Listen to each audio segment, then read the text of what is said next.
Let me guess. You've been holding back out of concern for my safety. Yeah, but now I'll fight normal. Last time I checked, this was the United States of fucking America. Make a hamburger country! Nice. Radio Free Innsmouth, episode 116, Cirith Ungol retrospective, part 2. Yo, where the fuck did we leave off? 안녕, 나는 총무부장이야. Dank, 1986, when Cirith Ungol underwent a bit of a style change. They still have the same lineup as King of the Dead, but gone are the days of the super long, psychedelic, reverbed the fuck out, semi-space rock-esque exploration. In its place, we have more standard 80s sounding production, still very heavy. Maybe a bit more standard heavy metal to it, but even with these like galloping riffs, you can tell there's still a bit of like this awkward, shambling avant-gardeness to all of it, especially with those wacky vocals, downright psychedelic. And actually, it's with those vocals that we're going to see some interesting developments that would come to fruition on the album after this. 분기반장을 좋아했었어. Right you are. We're not talking about Paradise Lost just yet, though. We're still talking about One Foot in Hell, the third Cirith Ungol album. So there's still gongs. We have those. And these crazy reverb vocals coupled with this strange start-stop riffage means that it's still very unique sounding stuff, despite being quite a bit more 80s sounding than the very 70s sounds of their earlier material.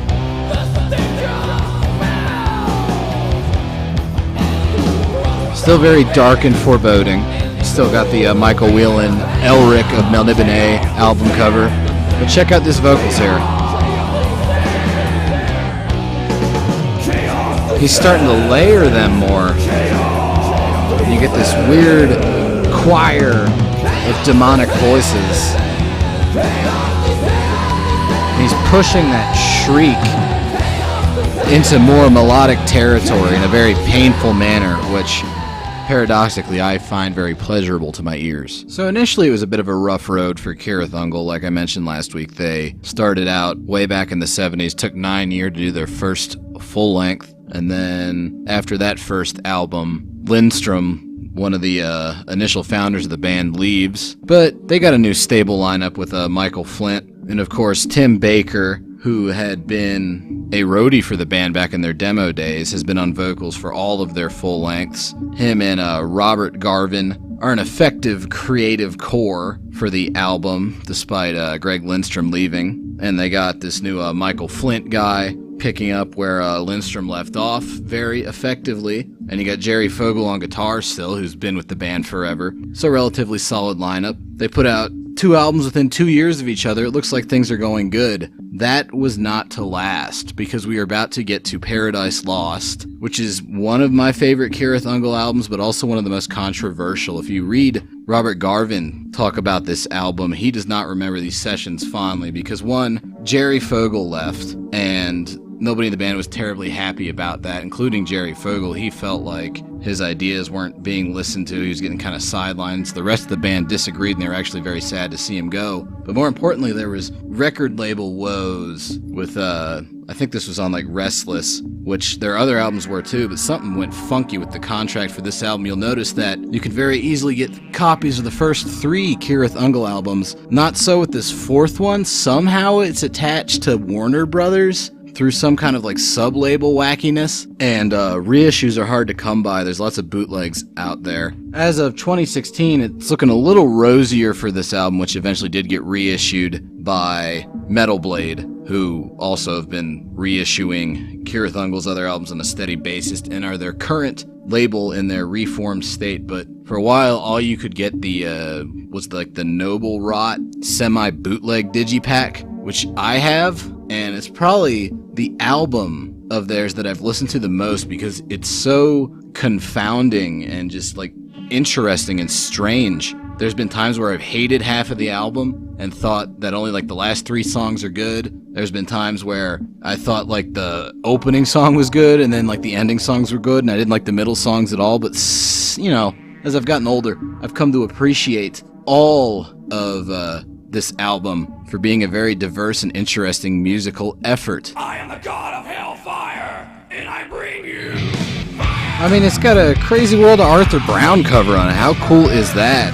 Arthur Brown, of course, being the man that originated corpse paint, not Gene Simmons, despite what his lawsuit against King Diamond might lead you to believe. Apparently this song also has experienced a bit of resurgence in its original form, not the cover, as part of some kind of wacky internet meme campaign. Apparently someone pulled a bit of a prank down in New Zealand a while ago blasting this song. I'm sure that was funny. Wait, how many people? FBI, open up!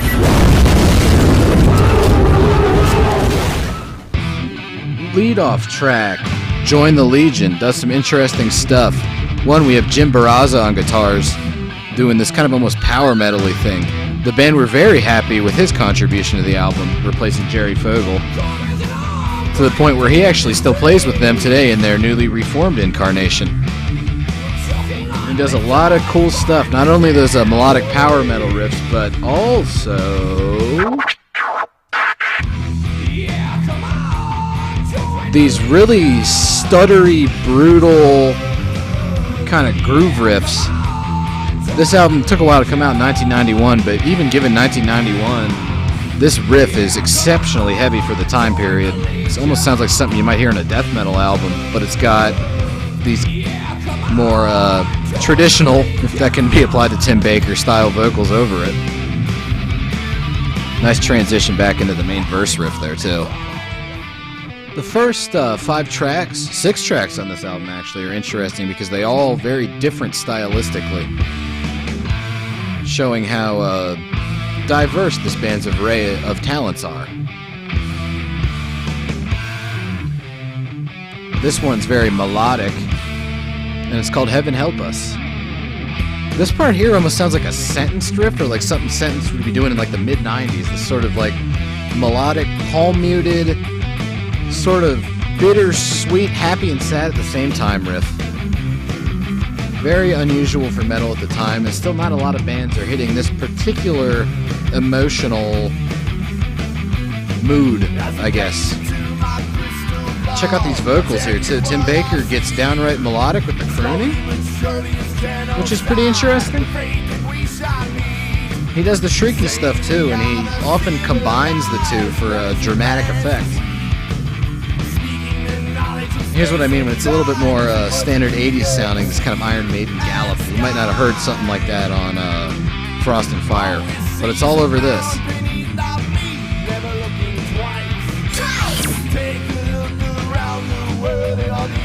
Very emotional album this is. Good fucking stuff, man.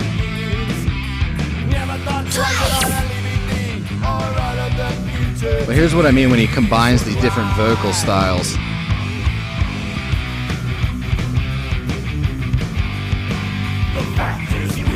Straight up almost death metal, kind of growly grunt, and then he's over-tracking the cleaner vocals with his shrieky stuff, and then going back into this croon with a little hint of that shriek in the background as well, too. Jim Barraza had previously been in a band called Prophecy, who played more kind of 80s style heavy metal, and they actually brought a Prophecy song into Cirith Ungol with this song Go It Alone. This one's interesting because it shows how well this kind of shrieky Tim Baker vocal can be sort of jammed into sort of like this bratty hair metal screech, showing off his range again. I used to hate this song. I actually really love it now in my old age. Not really that old, but in what feels like my old age. I've gotten into stuff like Wasp and whatnot, and I don't know, man. If Tim Baker ever wants to start a Twisted Sister cover band, he'd probably do a decent job. But the last 3 songs on this album is where they get back to their epic heavy metal roots, but doing so with Jim Barraza's new guitar techniques gives us some very interesting and unique stuff. This one's Falling Idols, and the guitars here sound very Finnish to me, but like that Finnish style of melody hadn't even been invented yet. I don't know if any of the Finnish guys were into this band or not, or if it was just kind of convergent evolution.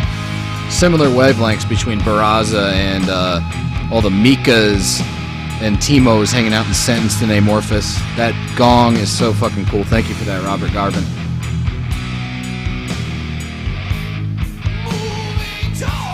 I like how he can get very melancholic emotion out of what would normally be seen as such an outrageous heavy metal shriek. Tim Baker, one of my favorite vocalists, definitely an acquired taste for some, but well worth acquiring. And I like this sort of stop-start thing they've got going with the riffs on this album. Kind of was sort of developed on old One Foot in Hell and then came to fruition on this album. Nice little guitar fills between his shrieks here. Bassist was Vernon Green, who apparently only ever did this album, which is kind of sad because he does a good job. Very epic heavy metal narratives. One of the songs on this side of the album is 9 minutes long, and it's quite the build-up. Look at that double-tracked emphasis on the shriek with those backing vocals, almost providing sort of a chorus, like a choir. Greek chorus, you know what I meant. Really love that song. But to get a little bit less big-brained, hey co-host, you like it when metal songs do stuff like this?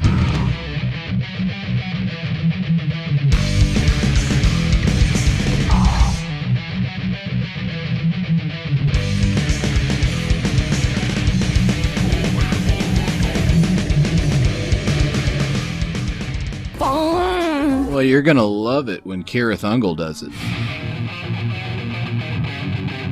Really sick riff coming at you live with some twin guitar switcheroo studio trickery where he starts accenting notes with the second guitar line out of that melodic phrase.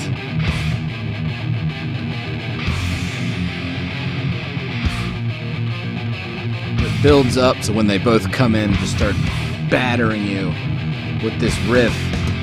Sounds like a fucking Castlevania song or something. It's so fucking dank, dude. Yeah. Killing vampires. Fucking amazing. Watch out for the Medusa heads. Oh fuck, it's the Grim Reaper. Oh shit. Oh fuck, Carmilla. What the hell? Fucking anime boobs. What's going on?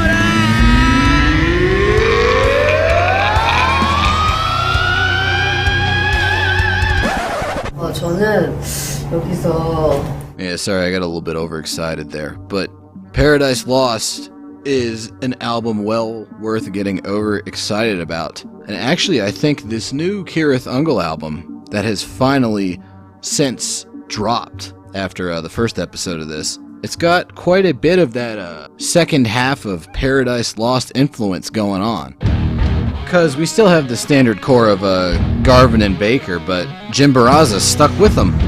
And we have Greg Lindstrom from way back, hasn't been heard from in Cirith Ungol since 1981 or some shit. And it sounds a lot like Paradise Lost, particularly on this song, which is my favorite from it, the Frostmont stream, with these little melodic fills between the percussive riffs.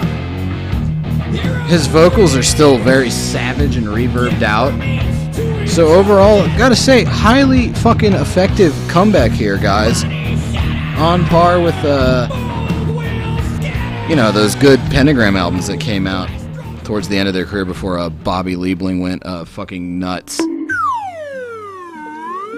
And that, in a nutshell, is Cirith Ungol, who are a band that probably everybody into metal should listen to. I guess it's not for everyone, the vocals are weird, the songs are long, blah, blah, blah. I mean, if you don't like it, you're probably fucking lame. In all don't like you to get the fuck out of here. But even if you don't like it, I hope you enjoyed listening to this episode, and I'll see you around. Nice going, King.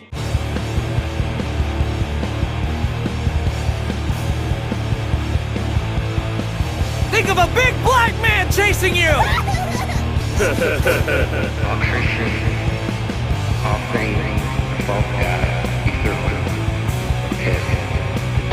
All Christians be thrown into the pit.